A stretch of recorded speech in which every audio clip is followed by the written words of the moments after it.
Our next speaker is another one that's gone through ups and downs in her life. She has had many injuries. She had to do extra years of schooling to become the doctor that she aspired when she was in middle school. She played Division I basketball, which as some of these people, obviously most of them are Division I athletes, juggling a Division I sport along with your academic workload is a very difficult thing. I mean, you can look at me and say that I didn't do very much academically. I went into the University of Pittsburgh with a major in mind, switched at my end of my freshman year, switched again in my junior year to my third, and then eventually went back for my fourth major because I didn't like the other three, when in reality, I was just there to play football. So be a professional, be a doctor, and be a Division I player, all while battling major knee surgeries is quite an accomplishment. And the reason I know this is because Devon Smith, who is the OBGYN surgeon I am introducing, is my third daughter. So on that note, Devon Carey Smith.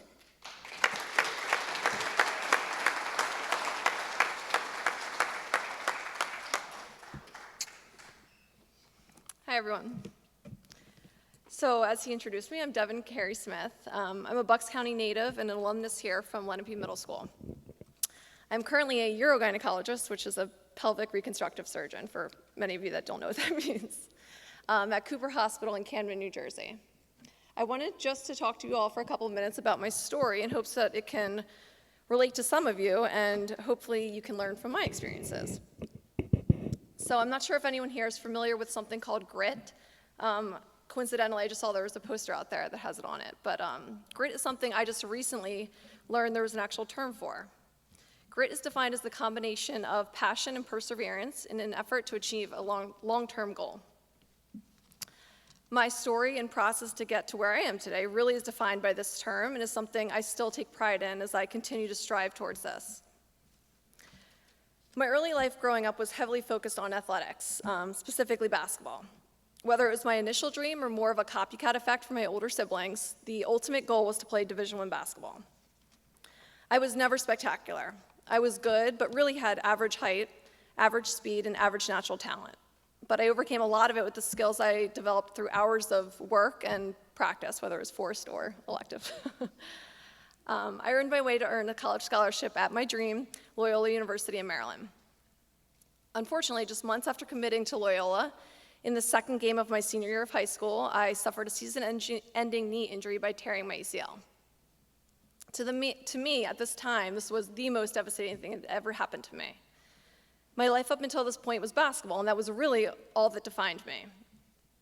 My senior season and picture-perfect senior year was washed down the drain. And even worse, I had about 9 months of grueling rehab before me to eventually play again.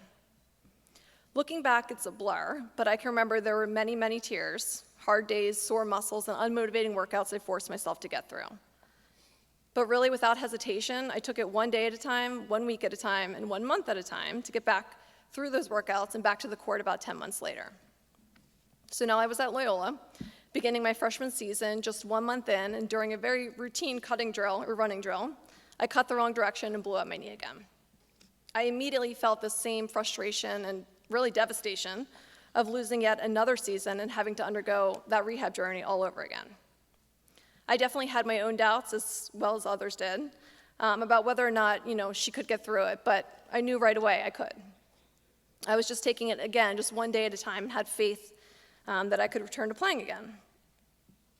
So, and to be honest, there was many times that myself and others thought it was completely understandable to end my career there.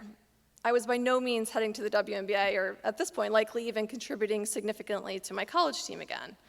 But it didn't matter. I had my mindset, and I really think it was that grit that helped me get through. So fast forward to my senior year, not only was I able to play again, but I even had the opportunity to start and did contribute. I really was never the player I was before, don't get me wrong, but just being able to step on that court again was the achievement I had dreamed of conquering. So while athletics really did teach me what grit was, it wasn't until I carried it through to my professional life that I really understood its impact. Even while basketball was the biggest part of my life for so many years, I decided early on, literally one day after biology class here in Lenape, doing frog dissections, I think, that I wanted to become a surgeon. And my mind was made up. And trust me, similar to athletics again, I was by no means a very great student. I was a good student, but it never came easy to me.